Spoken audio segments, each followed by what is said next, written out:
Hello and welcome back to another video on WD18, the Watford fan channel, and welcome back to another video, another match reaction today. We've got quite a lot to get through actually. Obviously, we're first of all going to be looking back on that game against Coventry City at the weekend, which Watford unfortunately lost 1-0. We'll go into the performance a bit more, but I actually thought on the whole Watford did okay. And we'll talk about that Coventry striker Ucko as well, unbelievable. But also some big breaking news coming out of Watford today, with news that a new sporting director could be coming in. And we're also going to be looking ahead to the Reading game tomorrow night, on Tuesday night. Yeah. So before we get into it, please make sure to subscribe to WD18, like the video. Let us know if you want to see more content like this. And of course, Jacob and I, whoever it may be, will happily deliver. Let's start off looking at the Coventry game. And also I'll make note that any questions that you've got, you want to leave in the comments or in the live chat, let me please leave your comments and I'll try my best to answer them.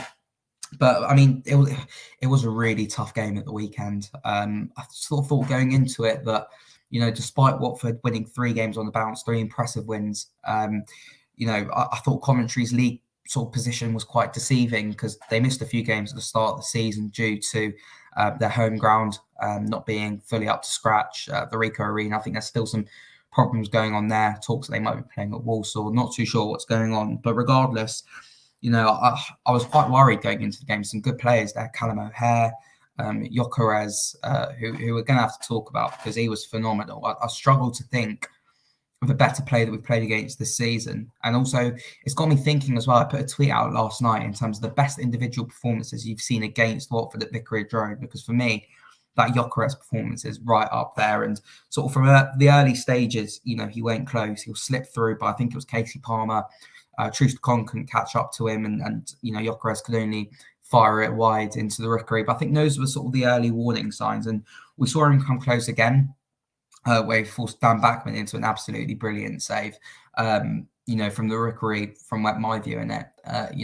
It was amazing. Ucko somehow managed to get it onto I think it was his left foot and hit it across, and Backman somehow managed to get something on it and hit it out for a corner. But, those early exchanges were really the warning signs. I think Watford needed that, they needed to step up their game. And I actually, aside from that, I thought we started the game well. We started on the front foot. I thought we were quite aggressive off the ball as well, particularly, in the midfield and going forward. And I think we did get a bit unlucky.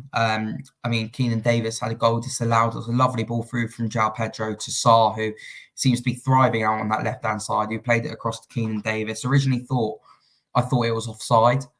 From where I was, because I couldn't really see the foul on the other end, but watching it on the highlights, I think it was, it was a clear foul, sort of pulling on the shirt of the Coventry defender, almost ripping it off him really. So no complaints from me.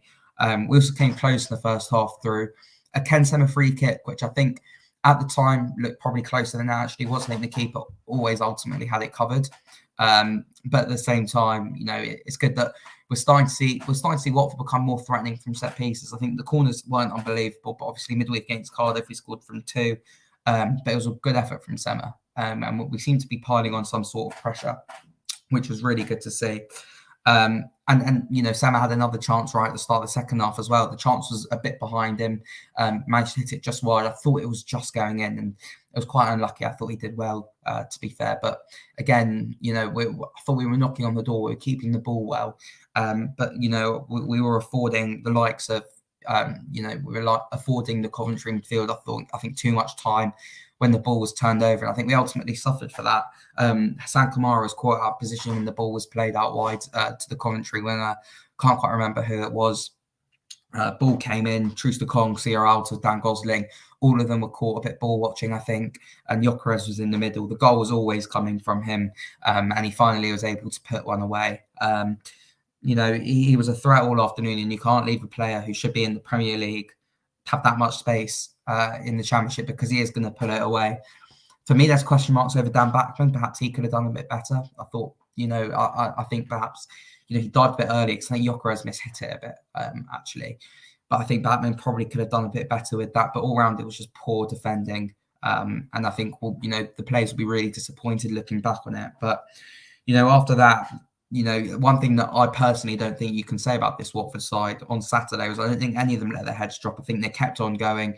Bilic decided to take off João Pedro because ultimately it wasn't paying off for him. I thought he looked tired more than anything else. He's had a busy few weeks, and whether or not, you say in the Championship play should be built for that. João Pedro is still a young boy, probably arguably still adapting to this league, and he's thrived this season playing out of his skin. So I think that's why Bilic took him off. Sorry. But as soon as Asprilla came on, he played a lovely ball through to Hassan Kamara.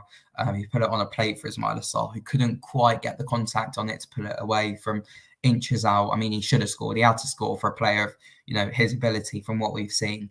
I saw someone say he can do it from 40 yards against West Brom earlier in the season, but not from 4 inches against Coventry City at Vicarage Road. So really frustrating. And I think when that happened, I was sort of sat there thinking, this isn't going to be Watford's day today, is it? So yeah, really frustrating when that happened. We kept knocking on the ball. We had good possession, getting the ball out wide. Joe Hungbo came on. Some people thought he had a poor game. I actually thought Joe Hungbo looked bright. So please let me know in the comments how you thought Joe Hungbo did. But he forced the goalkeeper into a good save. Dan Batman came up for a couple of corners, but we ultimately couldn't really, break down that Coventry rule. They were so well organised and fantastic away sports. I think, huge credit has to go to Coventry. I thought they were superb, and there's no doubt that if Gyökeres keeps on playing like that, I imagine he'll attract interest in January or in the summer.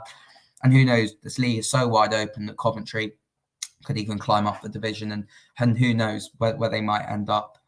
But good side.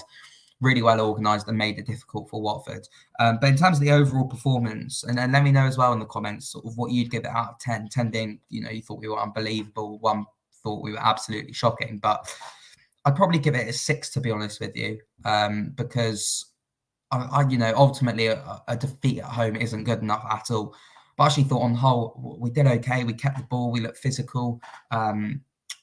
I thought we took the game to Coventry. Players, they didn't let their heads drop, and I just think it was one of those days. On another day, Sarr scores that tap in, Sema's free kick goes in, ref doesn't spot Keenan Davis's foul. So, I thought it was quite unlucky. Not unlucky that we lost, because I think Coventry well deserved the win, but I don't think there's definitely, as Rio says here, there's been worse performances this season. I'm seeing Jay here giving it a 6 out of 10. Taylor, 7 out of 10. Dan giving it a 0 out of 10. We lost and didn't score. I think that's a bit harsh, but I think it's probably this, as VJ says, I think it's a mid-table performance. I don't think this Watford team is good enough to get promoted, to be honest with you. We might sneak into the playoffs somehow. I'm not too sure how we might end up doing that, but I think it is a mid-table performance where you're sort of able to sort of huff and puff, and eventually, if you can't blow down that Coventry defence, then you are going to struggle. And it was a game that I think always had 1 goal in it. Someone said at half-time, whoever gets this first goal ultimately kills the game. So yeah, it was one of those things. But look, it's a season of 2 halves. We need to end strong with these last 2 games, and definitely we need to build up as much momentum as possible. It's not the end of the world that we lost it. I think Slaven Bilic said that it's no need to panic at the moment. Definitely there isn't. We're still in a good position. I think if we win tomorrow night, we're going to end up in the playoff spaces. So look, there's definitely still plenty of time this season. 3 wins out of our last 4. You never know where we might end up. Another good question here from Jay. Where do you think we'd be if we started the season with Bilic? It's an interesting question, I think, because I think there's a lot of hypotheticals in there. I mean, as I say, I don't think the squad is good enough to get promoted. The team is not good enough to get promoted, particularly defensively at times. I think there's questions over all the goalkeepers. I think in midfield as well, there's questions. I don't think we're good enough to get promoted.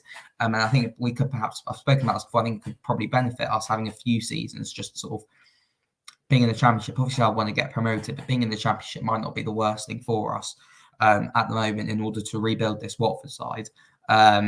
So look, I think that we ultimately would probably still be in a similar position, even if we did have Slaven Bilic from the start. You could argue if he had a full pre-season, where might we be now? But we'll it's all hypotheticals.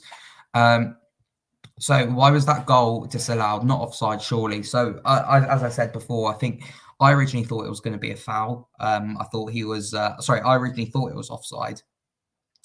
But turns out it was a foul. It was quite blatant. If you watch the highlights back, he was pulling on the shirt. Asprilla needs to start. I think Asprilla definitely brought energy. Again, I think he's still growing into his body. He's still a young boy, and he's gonna I think he is going to get better by the week, and whether that's giving him minutes through starting or off the bench, I think time will tell with that. Like to start Joe Hungbo. Interesting shout this. I think Hungbo looked bright. Some people thought he was really poor, but I suppose we'll see. Thoughts on the ref this season? Decisions have been shocking. They've been hit and miss. Some games, for example, in the Luton game, I think we had Bobby Madley, who I thought had a good game. Again, in a derby situation, pressurising, fans on his back. I thought we did quite well, but you're right. In some games, certainly it has been difficult. Against Coventry, I thought they were all right. But yeah, I mean, not too much to report on that, I don't think. Let's move on to the idea of sort of sporting the new sporting director. And there are sort of rumours going out, and Andrew French of the Watford Observer has put an article out now discussing this. Just want to find his name, as I can't remember it off the top of my head. But he was the sporting director at Eintracht Frankfurt last season. Obviously, they went on to win the Europa League on penalties against Rangers. And it looks like a really promising move. It looks like Giaretta's contract is going to be up come the end of the season. And it looks like this could be the Giaretta replacement. His name is Ben Manga. And the most notable players that he, helped to scout and bring through at Frankfurt were Luka Jovic and he went on to Real Madrid. I'm not sure who he plays for now, but he might be back at Frankfurt. But that's the most noticeable name that he brought through. But obviously, I think I saw somewhere that the 11 who started in that Europa League final, sort of the cost of that came to about 40 million. So he knows how to work on a tight budget, get the result out of it as well. So if he's given control, I think it could be a brilliant move for Watford. I think apparently they're hoping to get him in by the World Cup. Still need to sort some things out with Frankfurt, but sorry again. I suppose we'll see where that takes us. Let me know in the comments your thoughts on that. But looking ahead to tomorrow night's game against Reading, we've got another really tough game there. And whether I think 3 points is massive for us tomorrow night. I think I'm going to go as far as saying it's a 6 points, particularly after losing on Saturday. We want to get back to winning ways going into the World Cup with the Reading game and the Bristol City game. So a win, I think, would be huge for confidence, showing that this team can bounce back at the first time of asking as well, which will, it'll be massive in terms of building momentum. But we got a few injuries, not injuries, we got a few injuries and suspensions. I think Sierral's is out tomorrow, Hassan Kamara's out, so we might see the likes of James Morris at left back, Ken Sema. But the good thing is Craig Cathcart's back. I think he'll definitely be vital for us sort of come the second half of the season if he can stay fit. Not sure if perhaps to start tomorrow night, but I think it's more likely he'd bring in Kabasele and not risk Craig Cathcart. But Samuel Kalu also is back. Which could be, I doubt again he'd start, but we saw a really good cameo from him away at Wigan. So hoping that he can have a similar impact again. Try not to rush him back, hopefully, but I hope that he can have a similar impact. Dan Gosling at left back, or Morris playing. We could. There's multiple possibilities. I don't know if anyone really knows what the team could be tomorrow night. I don't think Keenan Davis also looked fully fit. I know he's just coming back from injury, so it'll be interesting to see if he goes with him or Bayo tomorrow night. But let me know your score predictions in the live chat. I'm thinking tomorrow night, I think it'll be a tough game. I think we'll win. I think we'll win 1-0. We'll just nick it. I think it'll be another sort of tough performance. As Ian says here, I think Reading will sit back and try and defend again. I think it's going to be a really tough game. I watched them against Preston the other night where they weren't unbelievable at all, but they've still got those threats. Ince, Lucas João, they got Tom McIntyre at the back. So, good manager as well in Paul Ince, who seems to be doing a decent job there. Considering I thought they'd be right down the bottom this season and they're somewhere in the middle pushing for playoffs. So, Jay's gone 3-2 Watford. Joe's gone 2-0 with 2 late goals. Anyway, thank you so much, everyone, for watching. Just thought we'd do, I'll do a quick stream tonight just to go through everything that's going on with Watford at the moment. Not our day against Coventry City, but hoping we will bounce back tomorrow against Reading. New sporting director coming in as well, which is, it's hopefully going to be promising. But as always, make sure to like, subscribe to WD18 if you want more of this content. We'll catch you all soon. Up the horns.